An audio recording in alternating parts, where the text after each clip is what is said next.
जब हिंदुओं की शोभा यात्राएं निकली है, चाहे वो कावड़ यात्रा कह लो, चाहे रामनवमी की यात्रा कह लो, चाहे वो जल चढ़ाने की यात्रा कह लो, कुछ भी कह लो, तब तब मुसलमानों के पेट में दर्द हुआ।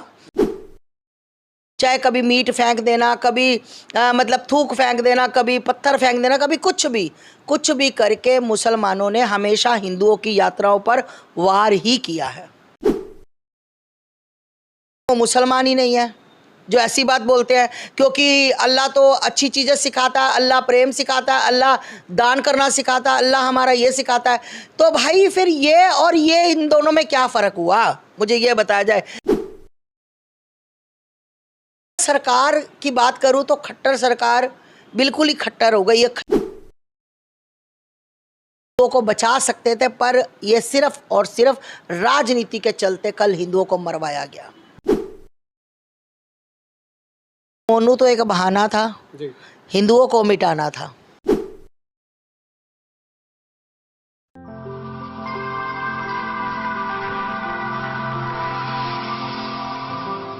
देश की राजधानी दिल्ली से महज 80 किलोमीटर दूर हरियाणा का मेवात, जहां एक शोभा यात्रा के दौरान वो यात्रा हिंसा में बदल जाती है।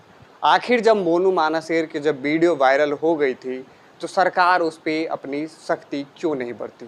सरकार अपनी पूर्ण रूप से पुलिस प्रशासनिक व्यवस्था की सुविधाएं क्यों नहीं उपलब्ध कराई? आखिर इसके पीछे का जिम्मेवार कौन है? इतने बड़े हिंसा का रूप लेना, इसके पीछे की वजह क्या है? इन तमाम चीज़ों को लेकर आज हम सनातनी धर्मगुरु आस्था माँ के साथ जुड़े हैं और इनसे बातचीत करेंगे कि आखिर इतनी बड़ी हिंसा भड़की क्यों और हिंसे के पीछे की मानसिकता क्या थी। जो हरियाणा की मेवात में जो घटना है उसको लेकर आप क्या कहना चाहिए? देखिए भैया, पहले तो सभी को मेरा हर हर महादेव, जय जय श्री राम। कल जो घटना घटी है वो बहुत शर्मसार बात है। और हिंदुओं ने जब हिंदुओं की शोभा यात्राएं निकली है, चाहे वो कावड़ यात्रा कह लो, चाहे रामनवमी की यात्रा कह लो, चाहे वो जल चढ़ाने की यात्रा कह लो, कुछ भी कह लो, तब मुसलमानों के पेट में दर्द हुआ और उन्होंने तब हिंदुओं के ऊपर वार किया। चाहे कभी मीट फेंक देना, कभी मतलब थूक फेंक देना, कभी पत्थर फेंक देना, कभी कुछ भी करके मुसलमानों ने हमेशा हिंदुओं की यात्राओं पर वार ही किया है। इसके पीछे के इनका मुख्य मकसद क्या है? बार बार शोभा यात्रा में पथराव करना, दंगे करना। अब इनका भैया, इनकी दिल की बात तो इनके ये जाने हैं, पर ये लोग कहते हैं कि अल्लाह हमारा कहता है, अल्लाह कहता है काफिरों को मारो। काफिर कौन? हिंदू, है ना। एक तरफ कुछ मुसलमान कहते हैं, जब मैं उनसे बात करती हूँ कि भाई तुम्हारे में ऐसे लोग बोलते हैं, वो कह रहे हैं वो मुसलमान ही नहीं है जो ऐसी बात बोलते हैं, क्योंकि अल्लाह तो अच्छी चीज़ें सिखाता है, अल्लाह प्रेम सिखाता है, अल्लाह दान करना सिखाता है, अल्लाह हमारा ये सिखाता है। तो भाई फिर ये और ये इन दोनों में क्या फ़र्क हुआ, मुझे ये बताया जाए। सिर्फ और सिर्फ ये हिंदुओं को, ना हिंदुओं के बच्चों को, ना हिंदुओं की बेटियों को बर्दाश्त नहीं करते। इनको लगता है कि हिंदू कोई भी अपना कार्यक्रम ना करें। अगर हिंदू जहाँ भी कार्यक्रम करता है और ये खलल डालने के लिए पहुँच जाते। कल जैसे इन्होंने शर्मनाक घटना, कल इन्होंने बच्चों तक को नहीं बख्शा, बच्चों तक को कल इन्होंने मारा, महिलाओं को मारा, हज़ारों गाड़ियां जला दी, हज़ारों लोगों को डंडों से मारा। आज भी कई अस्पताल दिल्ली के जो मेरे बच्चे अभी भी दाखिल हैं। तो बहुत शर्म की बात है शासन प्रशासन के लिए कि आखिर तुम कब सो रहे थे, कब जाग रहे थे और कब जागोगे, है ना। तो ये मैं आपको मतलब सरकार की बात करूँ तो खट्टर सरकार बिल्कुल ही खट्टर हो गई है, मतलब खट्टी हो गई, ख़त्म ही हो गई है। इसको अब नहीं, इसको छोड़ देना चाहिए, इसको इस्तीफ़ा दे देना चाहिए। जो शोभा यात्रा निकली थी उसको लेकर सरकार को भी पहले अवगत कराया गया था, पुलिस प्रशासन को भी अवगत कराया था, लेकिन इसके बावजूद भी इस तरीके से हिंसात्मक चीज़ें होती हैं और दंगे होते हैं। तो इस पर आप क्या कहना चाहिए? देखिए, अगर शासन प्रशासन को पहले ये चीज़ इनको पता थी कि मेवात में ऐसी यात्रा निकलेगी तो ये काम होगा, इनको पहले ही चाहिए था। इन्होंने पुलिस वालों को लाठियां पकड़ा दी, वो बेचारे लाठियां लेकर क्या करेंगे? मैं पुलिस की गलती नहीं मानती, आखिर वो लाठियां लेकर क्या करेंगे बताओ? लाठियों से ये हटने वाले लोग हैं जिनके पास पिस्टल है, कट्टे हैं, बंदूकें हैं, जिनके पास तलवारें हैं, जिनके पास सबसे पहली बात पत्थर। ये पत्थर कहाँ से लाते हैं, इनको पत्थर की कौन सी इन्होंने खेती कर रखी जहाँ से पत्थर, और इनको पता था 4-4 मंजिल के ऊपर पत्थर भरे पड़े थे। इनको शासन प्रशासन को चाहिए था कि पूरी सिक्योरिटी करते, पूरी मिलिट्री फोर्स मंगाते, कैसे भी कर कर ये हिंदुओं को बचा सकते थे, पर ये सिर्फ और सिर्फ राजनीति के चलते कल हिंदुओं को मरवाया गया। क्या आपको लगता है कि ये जो मेवात में हुआ है, जो घटना हुई है, ये पहले से प्री प्लान था? बिल्कुल बिल्कुल प्री प्लान प्रोग्राम था। एकदम से सुबह जब बच्चे जा रहे थे तो उन्होंने कहा हमें ना माता जी, अभी हम पहुंचे भी नहीं थे तो रास्ते में थे, तो एक मोटरसाइकिल को 6-7 लोग ऐसे ऐसे बहाने से ठीक कर रहे थे, मतलब देख रहे थे हमें आते हुए।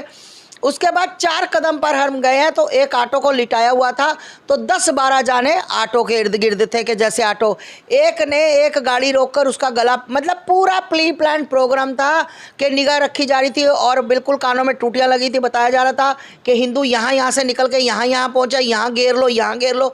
बस उन्होंने वही काम किया, उनको घेरा और मारा। ये तो महादेव की कृपा हो गई कि कुछ मेरे बच्चे, मेरी बहनें, मेरी मातृ शक्तियाँ मंदिर में चली गई तो कुछ का बचाव हो गया, बाकी इन्होंने बहुत ही ज़्यादा हिंदुओं के साथ बर्बरता किया। ऐसे में प्रश्न ये उठता है कि तमाम हिंदू संगठन, कई ऐसे हिंदू संगठन हैं जो हिंदुओं की रक्षा की और हिंदुओं की बात करते हैं, लेकिन इस परिस्थिति में वो संगठन कहाँ हैं? आखिर वो साथ क्यों नहीं दे? नहीं, ऐसी बात नहीं है, संगठन निकल के आएंगे। नहीं निकल के आएंगे तो बहुत शर्म की बात है इनके लिए कि तुम बड़े बड़े बैनर लगा के, बड़ी बड़ी कुर्सियां लगा के, बड़े बड़े पोस्टर लगा के अपना चर्चा करते हो। ये करेंगे कार्रवाई भैया, अपनी ज़रूरत में करेंगे, नहीं करेंगे तो कोई बात नहीं।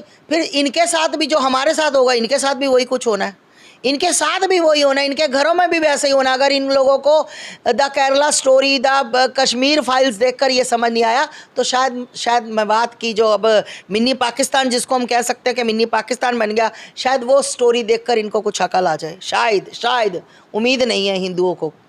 एक के बाद एक ऐसी घटनाएं सामने आ रही है, तो क्या हिंदू सच में सोए हुए हैं? भैया हिंदू सो तो रहा ही है ना, और गहरी नींद में। कुछ तो मर ही गए हैं, कुछ सो रहे हैं, कुछ मर ही गए हैं, और दूसरा हिंदू भागने की प्रैक्टिस कर रहा है कि सुबह उठकर वो 5 किलोमीटर पार्क में भागता है कि हम कश्मीर से भागे, बांग्लादेश से भागे, हम पाकिस्तान से भागे, हम यहाँ से कौन सी कंट्री वहाँ से भागे, हम मेवात से भागे। अब मेवात के बाद हम कहाँ, जागीरपुरी से भागे, हम लोनी से भागे, हम मेरठ से भागे, अब इसके आगे हमें कहाँ भागना है? तो ये भागने की प्रैक्टिस कर रहा है। जब क्रिया की प्रतिक्रिया नहीं दोगे तो भागना ही पड़ेगा, नहीं तो टिट फॉर टैट, जैसे को तैसा। ये गांधी जी नहीं है, चांटा मारा और दूसरा गाल आगे कर दिया, साला चांटा मारे 4 इधर गाल पे चांटे मारो। ये गांधी जी नहीं है भाई, ठीक? ये सनातनी है, ये हिंदू हैं। कोई एक चांटा मारेगा, 4 चांटे आगे से मारना इनका बनता है। क्यों खाएं? हिंदुस्तान हिंदुओं का स्थान है। अगर यहाँ पर कोई नहीं रह सकता, किसी का कहीं खुजली हो रही है तो दफ़ा हो सकता है अपनी 56 कंट्रियों में कहीं भी ऐसी तैसी कराए, कोई लेना देना नहीं है। और भारत में रहना है तो भारत के संविधान से तो कहाँ चल रही है, ये आप देख ही रहे हो क्या चल रहा है। ये गुंडा राज चल रहा है, बदमाश राज चल रहा है। वो कहते हैं ना, जिसकी लाठी उसकी भैंस। पता था मेवात में ज़्यादा वो लोग बस रहे। अरे भाई, हमारे तो बच्चे एक जल चढ़ाने गए थे, अगर हमारे बच्चों को पता होता तो वो महिला और 1.5 साल के बच्चे क्यों लेकर जाते? वो तो अकेले पुरुष जाते ना। उन महिलाओं, उन बच्चों का क्या कसूर जिनको इन्होंने मारा? इतनी बुरी तरह से लाठियाँ मारी, इनको शर्म नहीं आई? इनके घर में माँ बहनें नहीं हैं? हमारा कोई सनातनी दिखा दो, अगर किसी सनातनी ने किसी महिला को आज तक, इस्लाम की किसी महिला को चांटा भी लगाया हो या उसके बुरके पे भी हाथ डाला हो। शर्म आनी चाहिए ऐसे लोगों को। अच्छा, ये जो हादसा, इतना बड़ा हिंसा हुआ है, इसके पीछे क्या मोनू मानाशेर जो है उसकी हाथ है? उसकी जो वायरल वीडियो है वो कहीं ना कहीं चिंगारी के रूप में काम किया। देखिए भैया, मोनू तो एक बहाना था, हिंदुओं को मिटाना था। ठीक, हम कहते हैं कि मोनू को वीडियो वायरल नहीं करनी चाहिए थी क्योंकि अभी केस चल रहा था। उस दौरान उसने कोई ये तो नहीं कहा कि मैं तुम्हारा कुछ ऐसा करके तो नहीं बोला। उसने यही कहा ना कि भाई जल चढ़ाने ज़्यादा से ज़्यादा लोग पहुँचे, तो इसमें गलत क्या कह दिया? जब वो बोले कि हम काफिले में शामिल हो रहे हैं, इसमें यात्रा में शामिल हो रहे हैं, तो पहले से पुलिस क्यों नहीं इससे अवगत थी? और जो धार्मिक संगठन थे वो इस पे क्यों नहीं प्रतिबंध लगाए कि मोनू मानेसर को उसमें शामिल नहीं होना चाहिए? तो मोनू आया कब है? कहाँ है मोनू? उसके आपने बीच की देखा? एक वीडियो वायरल हुई थी, वो उसमें ये भी कहा जा रहा है कि मोनू आ गए, उसके बाद ही ये हिंसा भड़की। बताओ भैया, कमाल हो गई। ऐसे ही हिंसा भड़काने के लिए तो कुछ भी हो सकता है। पूरी भीड़ में आप कहीं से भी उठा के कंकड़ फेंक दो तो हिंसा फैल गई। मोनू ने कह दिया, मैं मोनू दिखाओ ना मुझे, कहाँ है मोनू? वहाँ पर कहाँ है मोनू? कहीं भीड़ में आपको नज़र आया? कैसी बातें करते हो? ये सब सोची समझी साजिश थी, बहुत बड़ा षड्यंत्र था। कल जो हिंदू बच गए वो महादेव की कृपा से बच गए। किसी पुलिस, किसी शासन प्रशासन ने कोई काम नहीं किया। मैं आपकी बात करवा सकती हूँ, मैं कल से लगातार लोगों के टच में हूँ। 7:30 बजे मंदिर की महिलाओं ने गाली गलौज किया, मर्दों को बोला कि तुम चूड़ियाँ पहनो, हम निकलने लगे हैं। तो जाकर सिर्फ 7 बजे, 6:30-7 बजे 5 पुलिस कर्मचारी, जिसमें एक महिला थी, और ये लोग खेतों से भागे, खेतों से, और दलदल से निकलते हुए, जो यमुना का पानी आया था, दलदल से निकलते हुए अपनी जान बचाकर निकले। किसी ने कोई हेल्प नहीं की, कोई नहीं आया, ना कोई संगठन वाला और ना कोई शासन प्रशासन। लेकिन वहाँ के गृह मंत्री ये बात कह रहे हैं कि वहाँ जो प्रशासनिक सेवाएं हैं, हम लोग पूर्ण रूप से उस पर सक्रिय थे, सख्ती बना के रखे थे। कौन गृह मंत्री? हरियाणा के। कौन हरियाणा के गृह मंत्री? मैं नहीं जानती, मैं नहीं जानती उस गृह मंत्री को। क्या किया उस गृह मंत्री ने? उनको इस्तीफा देना चाहिए। कल जो बच्चों के साथ हुआ ना, जो बच्चों के साथ बर्बरता की गई, जो महिलाओं को मारा गया, और जो उनका टारगेट था कि मंदिर में रात को घुसकर महिलाएं मार देंगे या उनके साथ बलात्कार कर देंगे, तो ये तो महादेव की कृपा बच गए। नहीं तो उनका पूरा प्लान था, वो आधा प्लान उनका फ्लॉप हो गया। पर जो बच्चों को उन्होंने टारगेट करना था, गाड़ियाँ जलानी थी, वो उनका प्लान पूरा कामयाब हो गया। ठीक, बहुत शर्म की बात है, बहुत शर्म की बात है। और 2 बातें हैं। एक बात मैं हिंदुओं को कहूँगी कि अभी भी जात पात में बैठे हो ना, वो कहते हैं ना कि धर्म बचाना चाहते हो तो कट्टर बनना होगा, है ना, वरना कुछ सालों में घर घर चिट्ठी बांटी जाएगी, करो इस्लाम कबूल नहीं तो गर्दन काटी जाएगी। तो मैं यही कहना चाहती हूँ कि धर्म अपना समझो भैया, समझो समझो समझो। और मैं हमेशा से बोलती आई हूँ कि इस समुदाय के लोग, मुसलमान लोग जितने भी हैं, सबको मेरा सल्यूट है। इस बात का सल्यूट है कि कम से कम उनके अंदर कट्टरपंथी है।